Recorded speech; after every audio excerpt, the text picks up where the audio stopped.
हमारे समाज की आत्मा है जो एक पीढ़ी से दूसरी पीढ़ी तक जाती है। नमस्ते बच्चों, मैं सुगना। आज की वीडियो में हम कक्षा 10 का पाठ लखनवी अंदाज पढ़ेंगे, जिसके लेखक हैं यशपाल जी। आपकी परीक्षा में पाठों के आधार पर 5 नंबर के गद्यांश संबंधित क्वेश्चन आते हैं तथा 3 या 4 नंबर के पाठ में से एक क्वेश्चन जो आपका पूछा जाता है। समरी ध्यान से समझें और मेरी वीडियो को लाइक व सब्सक्राइब करना न भूलें। लखनवी अंदाज यशपाल का एक व्यंग्यात्मक लेख है जिसमें लेखक ने नवाबों के दिखावटीपन का वर्णन किया है कि कैसे वे लोग अपना वास्तविक जीवन छुपाकर एक नवाबीपन की खोखली जीवन शैली जीते हैं, और साथ ही यह सिद्ध करने का प्रयास किया है कि बिना पात्रों, बिना विचारों, बिना घटनाओं के कहानी नहीं लिखी जाती। लखनवी अंदाज में 2 पात्र हैं, एक खुद लेखक हैं, दूसरा लखनऊ का नवाब है जो लेखक के लिए अजनबी है। स्वतंत्रता के बाद सामंती वर्ग का पतन हो गया था, यानी जो सभी नवाबों की जो रियासत थी उनको सरकार ने अपने अधीन कर लिया था। फिर भी वहां के लोग अपने नवाबी अंदाज में जी रहे थे। इसी पर लेखक ने व्यंग्य किया है। पाठ के शीर्षक से ही पता चल रहा है कि जो बात है वो लखनऊ से संबंधित है। लखनऊ नवाबों का नगर कहा जाता है। वहां के नवाबों का जो शिष्टाचार है, वहां की जो लाइफस्टाइल है, उनका एक अलग ही अंदाज है। मुफसिल की पैसेंजर ट्रेन चल पड़ने की उतावली में फुंकार रही थी। मुफसिल बड़े नगरों के आसपास का एरिया। यहाँ मुफसिल लखनऊ के लिए कहा गया कि लखनऊ की जो पैसेंजर ट्रेन थी वो चलने की तैयारी पर थी। आराम से सेकंड क्लास में जाने के लिए दाम अधिक लगते हैं। दूर तो जाना नहीं था कि सेकंड क्लास का जो डिब्बा था उसकी टिकट यहाँ लेखक ने ले ली थी कि ज़्यादा दूर नहीं जाना था, सेकंड क्लास में ही चला जाऊँगा, वरना तो सेकंड क्लास के पैसे ज़्यादा लगते हैं। पहले ट्रेनों के अंदर फर्स्ट, सेकंड, थर्ड डिब्बे होते थे, अब तो फर्स्ट और सेकंड ही होते हैं कि फर्स्ट सेकंड में अधिक पैसे लगते हैं और थर्ड क्लास के अंदर लोकल आदमी जाते हैं, उनमें सुविधा भी कुछ कम होती है, इसीलिए वहाँ भीड़ भाड़ अधिक होती है।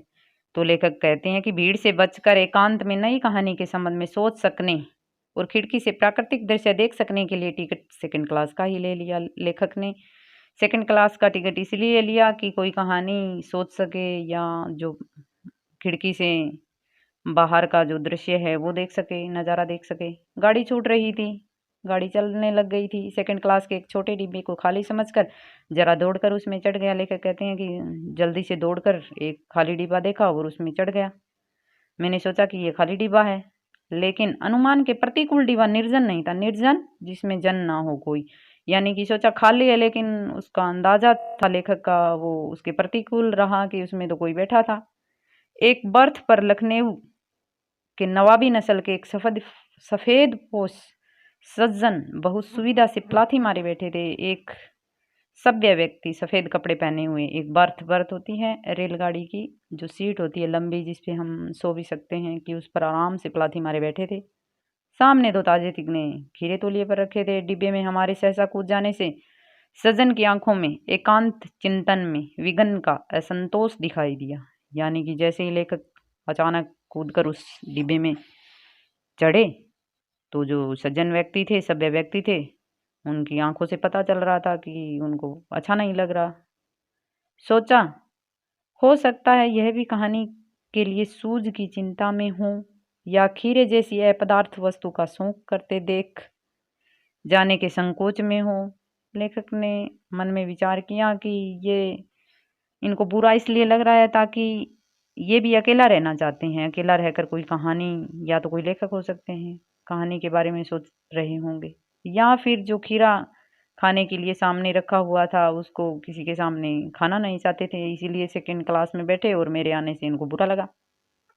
नवाब साहब ने संगति के लिए उत्साह नहीं दिखाया, यानी कि नवाब साहब को कोई इंटरेस्ट नहीं था लेखक के साथ बातें करने में या उनसे कुछ पूछने में या अभिवादन करने में। हमने भी उनके सामने कि बर्थ पर बैठकर आत्मसम्मान में आंखें चुरा ली, यानी उनसे बात नहीं की। उन्होंने भी, लेखक ने भी, कि मैं भी आत्मसम्मान से उनसे कोई अभिवादन नहीं किया। ठाली बैठे खाली बैठना कल्पना करते रहने की पुरानी आदत है। लेखक जो ठहरे कल्पनाशील होते हैं लेखक, तो लेखक बताते हैं कि खाली बैठे थे, कल्पना करने लग गई। क्या कल्पना करने लग गए भाई लेखक? नवाब साहब की असुविधा और संकोच के कारण का अनुमान करने लग गए। लेखक बताते हैं कि मेरे आते ही जो नवाब साहब हैं उनको बुरा क्यों लगा, इसके बारे में सोचने लग गई।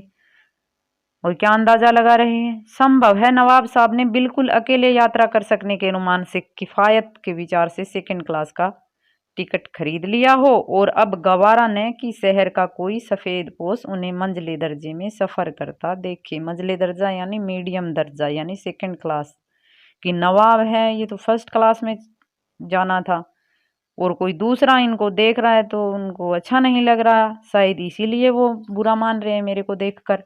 अकेले सफर का वक्त काटने के लिए ही खीरे खरीदे होंगे। फिर अंदाजा लगा रहे हैं कि खीरे क्यों खरीदे, फिर इतने बड़े नवाब हैं तो कि अकेले बैठे क्या करेंगे, खीरा खा लेंगे, इसलिए उन्होंने सेकंड क्लास का डब्बल है वो लिया है। अब किसी सफेद पोश के सामने खीरा कैसे खाएं, और अब खीरा कैसे खाएंगे सफेद पोश, यहाँ कौन, लेखक खुद को कह रहे हैं कि अब मेरे सामने खीरा तो नहीं खाएंगे, शायद इसी कारण ये बुरा मान रहे हैं मेरे आने से। हम कनखियां तीखी नजरों से ऐसे आंखें चुरा चुरा करके नवाब साहब की ओर देख रहे थे। नवाब साहब कुछ देर गाड़ी की खिड़की से बाहर देखकर स्थिति पर गौर करते रहे, यानी कि वो मेरे सामने नहीं देख रहे थे, बाहर आराम से कुछ देख रहे थे ऐसे गौर से। ओहो, नवाब साहब ने सहमा हमें संबोधन किया। लेखक तो चमक गए कि देखो, नवाब साहब ने हमें संबोधन किया, हमें हमसे बात कर रहे हैं। आदाब अर्ज, अभिवादन किया जैसे हम करते हैं नमस्कार। जनाब, खीरे का शौक फरमाएंगे कि खीरे खाएंगे। नवाब साहब का सहसा भाव परिवर्तन अच्छा नहीं लगा, भांप लिया। लेखक ने जान लिया कि भाई ये तो नवाबीपन कर रहे हैं अपना, कैसे पहले तो बात नहीं कर रहे थे और अब हमको खीरा खाने के लिए पूछ रहे हैं, इतने जल्दी उनके भाव हैं उनमें परिवर्तन कैसे आ गया। आप शराफत का गुमान बनाए रखने के लिए हमें भी मामूली लोगों की हरकत में लथेड़ लेना चाहते हैं। यानी कि लेखक अपने आप में बात कर रहे हैं कि आप तो बिल्कुल सही बन रहे हैं और हमें मामूली समझ रहे हैं कि खीरा खाने के लिए कह रहे हैं, हम ऐसे कैसे आपकी बात मान लें, ऐसे कैसे खीरा खा लें। और जवाब क्या दिया उन्होंने, जवाब में दिया शुक्रिया कि धन्यवाद, थैंक यू, किबला शौक फरमाइए, आप ही खाइए। नवाब साहब ने फिर एक पल खिड़की से बाहर देखकर गौर किया और दृढ़ निश्चय से खीरों के नीचे रखा तौलिया झाड़कर सामने पिछा लिया। सीट के नीचे से लोटा उठाकर दोनों खीरों को खिड़की से बाहर धोया, तौलिए से पोंछ लिया, जेब से चाकू निकाला, दोनों खीरों के सिर काटे और उन्हें गोद कर झाग निकाला। फिर खीरों को बहुत एहतियात से छीलकर फांकों को करीने से तौलियों पर सजाते गए। सरल सहज भाषा, छोटे छोटे वाक्यों का सुंदर प्रयोग लेखक ने यहाँ किया है। और वर्णात्मक शैली की, किस प्रकार नवाब ने पहले तो गौर से बाहर देख रहे थे खिड़की से और फिर आराम से जो तौलियों के ऊपर खीरे रखे हुए थे उनको उठाया, तौलिया बिछाया और खीरों को पानी से जो नीचे लोटे के अंदर रखा हुआ था धोया, फिर तौलियों से पोंछा, फिर आराम से अपनी गोद से जो चाकू निकाला, खीरों के दोनों जो सिरे होते हैं उनको काटा और फिर आपस में ऐसे खीरों को गोद कर उनमें से झाग निकाला। फिर खीरों को बहुत एहतियात होती सावधानी से छील कर फांकों को करीने से होता बड़े अच्छे तरीके से तौलियों को सजाते गए। लखनऊ स्टेशन पर खीरा बेचने वाले खीरे के इस्तेमाल का तरीका जानते हैं। लखनऊ पर जो आसपास में जो खीरा बेचते हैं उनकी बात बता रहे हैं लेखक। ग्राहक के लिए जीरा, मिला, नमक और पीसी हुई लाल मिर्च की पुड़िया भी हाजिर कर देते हैं कि साथ में खीरा बेचते हैं तो इस तरह खीरा बेचने के लिए उनके ये तरीके होते हैं कि जीरा, नमक, पीसी हुई लाल मिर्च की एक पुड़िया साथ में देते हैं। नवाब साहब ने बहुत करीने से खीरे की फांकों पर जीरा, मिला, नमक और लाल मिर्च की सुर्खी बुरकती यानी छिड़की जो उनके पास पुड़िया थी वो उसके ऊपर आराम से ऐसे छिड़क दी। नवाब साहब ने उनकी प्रत्येक भाव भंगिमा और जबड़ों के स्फुरण से स्पष्ट था कि उस प्रक्रिया में उनका मुख खीरे के रसवादन की कल्पना से प्लावित हो रहा है। भाव भंगिमा उसके जो चेहरे के हाव भाव थे और जबड़ों के स्फुरण होता हिलना डुलना। लेखक बताते हैं कि जो इस तरह की प्रक्रिया करने के बाद उन खीरों की फांकों को देखकर नवाब साहब के एक्सप्रेशन और जबड़ों के हलचल से साफ पता चल रहा था कि उनके मुंह में प्लावित यानी कि उनके मुंह में पानी आ रहा है उन खीरे का जो टेस्ट करने के लिए। हम कनखियों से कर सोच रहे थे, तिरछी नज़रों से देख रहे थे उनको कि मियाँ रईस बनते हैं, लेकिन लोगों की नज़रों से बच सकने के ख्याल में अपनी असलियत पर उतर आए हैं कि पहले तो रईस बन रहे थे और अब ये खीरा खाएंगे।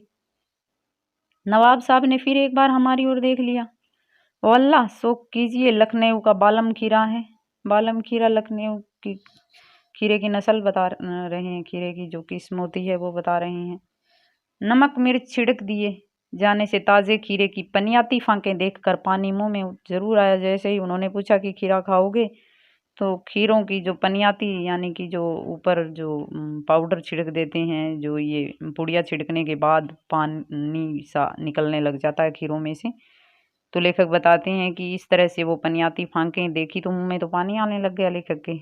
लेकिन इनकार कर चुके थे, पहले उन्होंने मना कर दिया था, पहले जब नवाब साहब ने पूछा था तो आत्मसम्मान निभाने ही उचित समझा, यानी आत्मसम्मान की बात थी। मुंह में पानी तो आ रहा था, लेकिन एक बार मना कर चुके थे, फिर कैसे खाएं, तो उन्होंने उत्तर दे दिया, शुक्रिया, इस वक्त तलब महसूस नहीं हो रही। तलब होती है इच्छा की, अब खाएं, इच्छा नहीं है खीरा खाने की। मैदा भी जरा कमज़ोर है, मैदा अमावस्या होती है पेट के अंदर की, वो मेरा कमज़ोर है। किबला शौक फरमाइए कि आप ही खाइए। नवाब साहब ने सतृष्ण इच्छा से आंखों से नमक मिर्च के संयोग से चमकती हुई खीरे की फांकों की ओर देखा। खिड़की के बाहर देखकर दीर्घ निश्वास, लंबा सांस लिया और खीरे की एक फांक उठाकर होठों तक ले गई। फांकों को सूंघा, स्वाद के आनंद में पलकें मूंद ली। मुंह में भर आए पानी का घूंट गले से उतर गया, यानी कि जैसे ही उन्होंने करीने से वो तौलिए के ऊपर खीरे रखे हुए थे आराम से उठाकर पहले मुंह के पास लेकर गए, फिर नाक से सूंघा और फिर वो उनके खीरों की जो स्मेल थी उसकी वजह से जो उनके मुंह में पानी आ गया था और मुंह के पानी को उन्होंने ऐसे गटक लिया था। तब नवाब साहब ने फांक की खिड़की से बाहर छोड़ दिया, यानी ये क्या, पहले सूंघा, मुंह के पास ले गए और फिर खिड़की से बाहर फेंक दिया। नवाब साहब खीरे की फांकों को नाक के पास ले जाकर वासना से रसास्वादन कर खिड़की के बाहर फेंकते गए, यानी कि खीरे को ऐसे नाक के पास, मुंह के पास ले जाते और फिर बाहर फेंक देते। नवाब साहब ने खीरे की सब फांकों को खिड़की के बाहर फेंक कर तौलिए से हाथ और होंठ पोंछ लिए और गर्व से गुलाबी आंखों से हमारी ओर देख लिया, मानो कह रहे हों यह हमारा खानदानी रईसों का तरीका है। गुलाबी आंखों से यानी कि बड़ी खुशी से मेरी तरफ देख रहे थे और उनके एक्सप्रेशन से पता चल रहा था कि वो कह रहे हैं कि ये हमारा रईसी तरीका, इस तरह हम जो खीरे जैसी छोटी चीज़ होती है उनको नहीं खाते, क्योंकि नवाब तो बड़े, ये तो बड़ी बड़ी चीज़ें, बादाम हैं, ये मेवा मिश्री ये खाते हैं। नवाब साहब खीरे की तैयारी और इस्तेमाल से थक कर लेट गई। लेखक बताते हैं कि बहुत समय हो गया था कैसे खीरों को सजा रहे थे, फेंक रहे थे, और इस प्रक्रिया से नवाब साहब थे वो थक गए थे और सो गए। और हमें हमें कौन, यहाँ लेखक कहते हैं कि मुझे तस्लीम में सिर खम कर लेना पड़ा। तस्लीम सम्मान में, खम करना झुका लेना। किस पर? यह खानदानी तहजीब। तहजीब होती है शिष्टता, नफासत, नफासत होती है स्वच्छता, और नजाकत होती है कोमलता। तहजीब, नफासत, नजाकत उर्दू के शब्द हैं कि उनके इन तरीकों के आगे हमें सर झुकाना पड़ा। हम गौर कर रहे थे, खीरा इस्तेमाल करने के इस तरीके को खीरे की सुगंध और स्वाद की कल्पना से संतुष्ट होने का सूक्ष्म, इतना छोटा, नफीस, बढ़िया या एब्स्ट्रैक्ट होता है जिसका कोई भौतिक अस्तित्व ना हो, तरीका जरूर कहा जा सकता है कि इस तरीके को हम बढ़िया, अच्छा, छोटा तरीका कह सकते हैं। लेकिन क्या ऐसे तरीके से उदर की तृप्ति हो सकती है? उदर यानी पेट, क्या पेट भर सकता है कि इस तरह खीरे बाहर फेंकने से और अच्छे तरीके से, शिष्टता से, सफाई से, और इस तरह के जो तरीके उन्होंने नवाब साहब ने किए थे, पेट तो नहीं भर सकता? इनके मन में विचार आ रहा था लेखक के। और इतनी देर में उन्होंने क्या सुना? नवाब साहब की ओर से भरे पेट के ऊंचे डकार का शब्द सुनाई दिया कि उनको डकार भी आ गई। पेट भरने की बात तो दूर की, उनको पेट भरने के बाद डकार भी बिना खाए आ गई। नवाब साहब ने हमारी ओर देखकर कह दिया, खीरा लजीज होता है, यानी कि खीरा स्वाद होता है, लेकिन होता है स्किल सकिल यानी अपज पैदा करने वाला होता है, नामुराद मैदे पर बोझ डाल देता है, यानी कि जो पेट में अमाशा होती है उसके ऊपर वजन डाल देता है। ज्ञान चक्षु खुल गए, पहचाना ये है नई कहानी के लेखक। किसके जान चक्षु? चक्षु होती है आंख, लेखक के। लेखक कहते हैं कि मुझे ज्ञान हो गया इस बात का कि कहानी नई के जो कहानी के किरदार हैं, मुझे जो घटना है, जो पात्र हैं वो मिल गए। कैसे?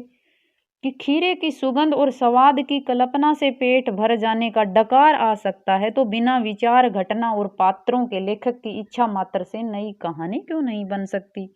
प्रश्न कर रहे हैं कि बिना खाए केवल सुगंध और स्वाद से ही पेट भर सकता है, तो हम बिना विचारों के, बिना घटना और बिना पात्रों के कहानी क्यों नहीं लिख सकते? लेकिन व्यंग्यात्मक रचना है, कहानी नहीं लिख सकते। क्यों नहीं लिख सकते? कि बिना कल्पनाओं और बिना विचारों के हम कैसे कहानी लिखेंगे? और अगर घटना नहीं होगी तो विचारों और कल्पनाओं को किसमें संजोएंगे? और अगर घटना के अंदर पात्र नहीं होंगे तो कल्पनाएं और विचार किस पर करेंगे? तो इसलिए हम जो है बिना विचार, बिना घटना और बिना पात्र के कहानी नहीं लिख सकते। आशा है कि आपको लेसन समझ में आ गया होगा। धन्यवाद।